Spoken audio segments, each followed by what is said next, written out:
Ayan. Good morning, Dens. Dens, ano kaya pwede kong call sign?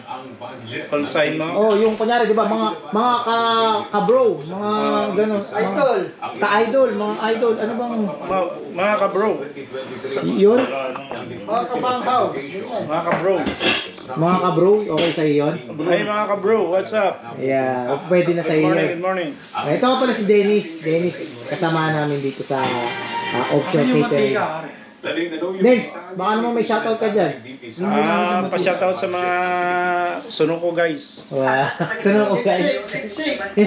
Yung mga kasabong mo. Di mo ba shoutout yung mga kasabong mo Mga dyan? ka-bro, sabong na lang. Sabong.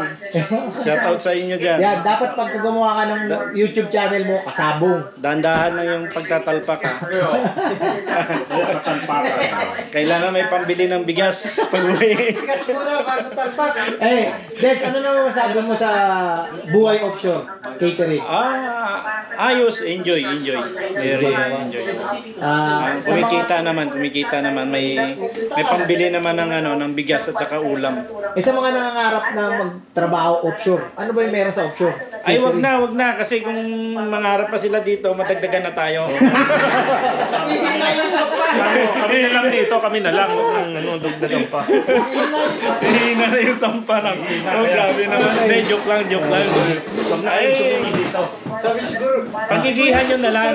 Pag nag-offshore kayo, Pero din, sa dami ng offshore experience mo, di ba? Siyempre, marami kang pwedeng sabihin doon sa mga nangangarap. Siyempre, marami rin naman nangangarap, pre, na magtrabaho sa offshore. siyempre, lahat lalo na yung walang nagtapos matrabaho. ng, lalo na yung mga nagtapos ng seaman, di ba? Nakakala nila, wala na silang pag-asa. huwag lang ka-heart-heart, ha? Oo, huwag na yung ka-heart-heart. Mga kabro. Di ba? Ano din, anong message mo para sa mga Pilipino na gustong Magtrabaho. mag-try, o sa mga bata? Kasi, tigulang na tayo. So, syempre, kailangan din ng new generation. Sa mga bata, malaking tsansa na yumaman sila. Magkaroon sila ng mga properties. Kasi ikaw nga, nagkaroon ka na nga, kalbo ka na. Ngayon, nagkaroon ka na ng mga Dami properties. maliit na yan. Lalo pa mga bata. Nako. Ito, mga bata. Lang, Ito yung mga bata eh. Ito yung mga bata. Ito, bata rin to eh. Bata rin yung height. Bata ang isip. Salamat, Dens. Kasi si Alex, minsan lang to dito. Lex, kamusta na sa buhay offshore, Lex? Ilang taon ka nagtatrabaho sa offshore? Ano pala ako? 6 na taon pala. 6 na taon? Sa 6 na taon na experience mo, ano yung masasabi mo na experience na Basta-basta napagdaan yung mo? alon pag nasa evacuation. Sa evacuation. Susuka ka. Talaga? Pero sa pamumuhay mo bilang offshore, nataguyod mo ng mabuti pamilya mo. Maayos kaysa sa hindi offshore sa bako. Masaya ka naman. Masaya naman. Siyempre. Kaya pagpasalamat natin yan sa lahat. Maayos ang kita dito. Hindi ako, huwag mo sabihin. Marami na raw tayong kompetensya. Baka mag-apply sila. Diba? 1-2 per month lang sahod. Ito yung batang-batang bago sa aming grupo. Siyempre. Kita mo, batang-bata yung gupit. Diba? At isa yan sa mga talagang solid ka vlogger. Vlog, mamaya. Chard! Morning, Chard! Pero ko muna sa vlog ko, Chard!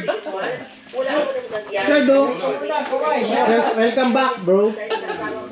We miss you. We love you. Dati wala ako Manila Siyempre, kailangan nyo sa vlog eh. Di ba? Ito pala si Harley. Ito talaga, Yan, si Harley. dapat artista yan. Ito talaga yung isa sa pinakamalaki ang kita dito. Si Harley. Kasi talagang isipin mo, sa ganda ng mga sampa niya, kitang-kita talaga. Lee! Pre, ano naman masabi mo sa mga, alam mo yun, yung mga nangangarap din siyempre, para at least makatulong tayo sa mga gusto rin, alam mo yun, magkaroon ng pamumuhay na masagana.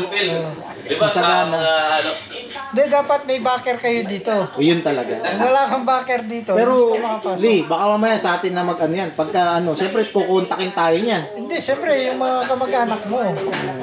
Pero, ngayon yata, hiring pa eh. Oo, pirate. Saka na pag-hiring na. Pero sa dami-dami ng experience mo sa pagbabarko, sa pagsisiman, saan mo parang nagustuhan talaga? Dito, maganda rito kasi long term eh. Offshore catering. Offshore catering. Okay. Hindi kumpara sa bulk, Tsaka walang alon. walang alon. Okay. Thank you ulit. Maraming salamat, Harley. So, baka Keep safe lang. may shoutout ka naman dyan. Shoutout sa mga taga 130, keep safe. Keep safe. Sa family mo sa Pilipinas, syempre, upload ko to. Sa family ko, keep safe and I love you. See you soon. Okay, see you soon. Salamat, Harley De Jesus Yes, sir. from Pampanga. So, dito muna natin tatapusin